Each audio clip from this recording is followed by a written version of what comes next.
क्योंकि प्रोफेज या लेट जो प्रोफेज है, डायटोनेसिस जो स्टेज है जहां पर न्यूक्लियर मेम्ब्रेन कंप्लीटली डिसअपियर हो गई, न्यूक्लियोलस है वो डिसअपियर हो गया, तो इस कंडीशन के अंदर मेटाफेज के अंदर जो क्रोमोसोम्स हैं, ये क्रोमोसोम्स अब क्या होंगे,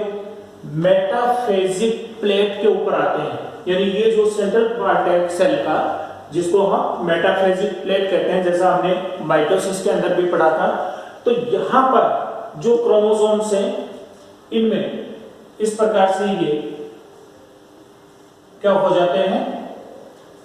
मेटाफेजिक प्लेट के ऊपर अरेंज्ड होते हैं। यहां पर माइटोसिस के अंदर हमने देखा था क्या कंडीशन बनी थी कि जो सेंट्रोमियर है वो सेंट्रोमियर तो होता है किसके ऊपर, मेटाफेजिक प्लेट के ऊपर, और जो क्रोमोसोम के आर्म्स हैं, जो भुजाएं हैं, वो है टुवर्ड्स द पोल्स। लेकिन मियोसिस फर्स्ट के अंदर यहां पर आप देखेंगे ये बिल्कुल कंप्लीटली क्या है, डिफरेंट है। यहां पर जो क्रोमोसोम्स थे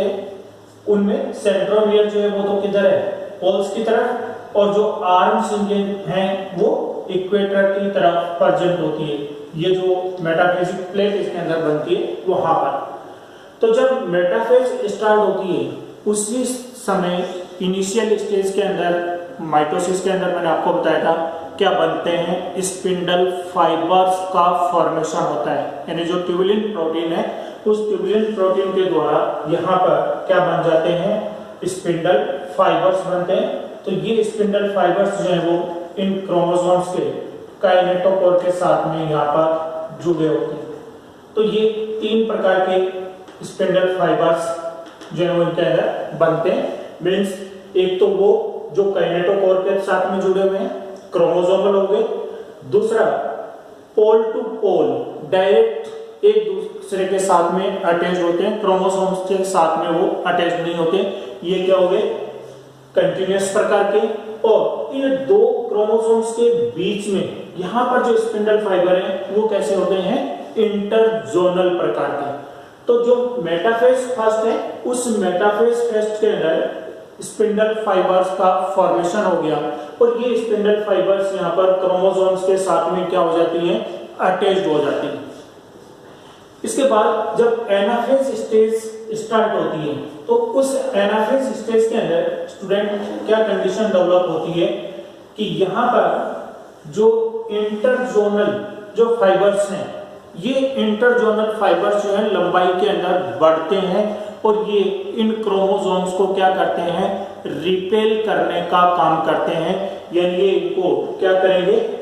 पोल्स की तरफ इनको धकेलने का काम करेंगे, पुश करने का काम करते हैं। और जो क्रोमोसोमल यहाँ पर फाइबर्स हैं, ये क्रोमोसोमल फाइबर्स यहाँ पर सिकुड़ते हैं, तो इनके सिकुड़ने से ये इन क्रोमोसोम्स को क्या करेंगे, यहाँ पर पोल्स की तरफ खींचने का काम करते हैं, जिसकी वजह से एनाफेज स्टेज के अंदर क्या होगा कि एक जो कंप्लीट क्रोमोसोम है, यानी इसके दोनों जो क्रोमेटिड्स हैं वो इसके अंदर प्रेजेंट हैं, और दूसरा यहां पर ये क्रोमोसोम इसी प्रकार से इस पोल की तरफ ये कंप्लीट क्रोमोसोम,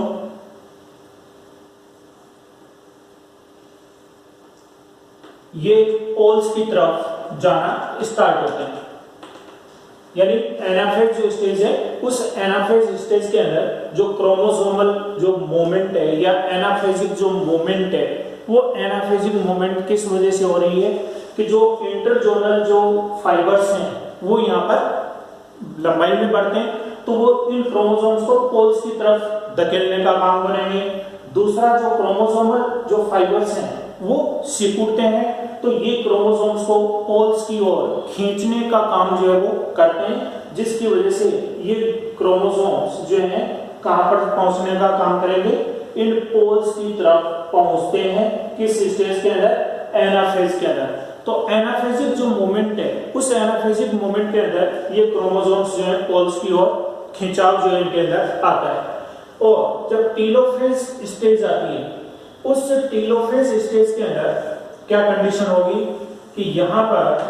जो क्रोमोसोम्स हैं ये कंप्लीट कहां पर पहुंच जाते हैं, पोल्स के ऊपर पहुंच जाते हैं, और इनके पोल्स पर पहुंचने के बाद में इनके बाहर की तरफ फॉर्मेशन स्टार्ट हो जाता है किसका, न्यूक्लियर मेम्ब्रेन का फॉर्मेशन जो है वो इनके अंदर स्टार्ट हो जाता है, और ये क्रोमोसोम वापस जो है वो इनके अंदर किस प्रकार के बन जाते हैं, थिन प्रकार के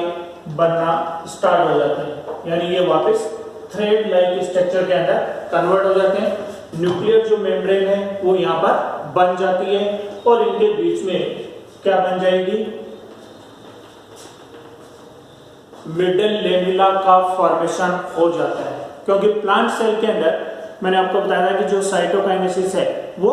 सेल प्लेट मेथड के द्वारा कंप्लीट होती है, जबकि एनिमल सेल के अंदर चूंकि सेल वॉल नहीं होती है तो सेल वॉल नहीं होने की वजह से उनमें कंस्ट्रक्शन होता है, जबकि प्लांट सेल के अंदर सेल वॉल प्रेजेंट होती है, इसलिए सेल प्लेट मेथड के द्वारा ये दोनों जो सेल्स हैं वो एक दूसरे से क्या हो जाती हैं, अलग हो जाती हैं। तो यहाँ पर स्टूडेंट आप देखिए कि जो दो सेल्स इनके द्वारा बन रही हैं, इन दोनों सेल के अंदर कंडीशन क्या हो गई कि जो न्यूक्लियस है उस न्यूक्लियस के अंदर क्रोमोसोम की संख्या यदि हम यहाँ पर देखें तो दोनों के अंदर क्रोमोसोम की जो संख्या है वो कितनी रहेगी, 2 और 2, यानी इनिशियली हमने देखा कि जो सेल थी उसके अंदर 4 क्रोमोसोम प्रेजेंट थे, और मियोसिस फर्स्ट कंप्लीट होने पर जो 2 डॉटर सेल बनी, उन दोनों डॉटर सेल के अंदर क्रोमोसोम की जो संख्या है वो कितनी हो गई, हाफ हो गई, आधी हो गई। तो ये जो मियोसिस फर्स्ट है वो हेट्रोटिपिक प्रकार का डिवीजन है, यानी रिडक्शनल डिवीजन है, और इसके अंदर मुख्य जो चेंज आया, जो क्रॉसिंग ओवर के दौरान जो चेंज आता है वो है यहाँ पर जेनेटिक मटेरियल का एक्सचेंज होना। तो जो क्रोमोसोम्स थे उनमें उनका जो जेनेटिक मटेरियल है वो यहाँ पर क्या हो जाता है, एक्सचेंज हो जाता है, और यहाँ जो 2 डॉटर सेल बनी है उन 2 डॉटर सेल के अंदर हमने देखा कि जो क्रोमोसोम्स का जो नंबर है वो यहाँ पर क्या हो गया, हाफ हो गया, यानी शुरू में जो 4 क्रोमोसोम थे अब प्रत्येक सेल के अंदर क्रोमोसोम की जो संख्या है वो इनके अंदर कितनी हो गई, 2-2 जो है वो इनके अंदर रह गई। अब इसमें नेक्स्ट जो मियोसिस सेकंड होता है वो इनके अंदर किस प्रकार से होगा वो अपन नेक्स्ट वीडियो में करेंगे। Thanks student, thank you.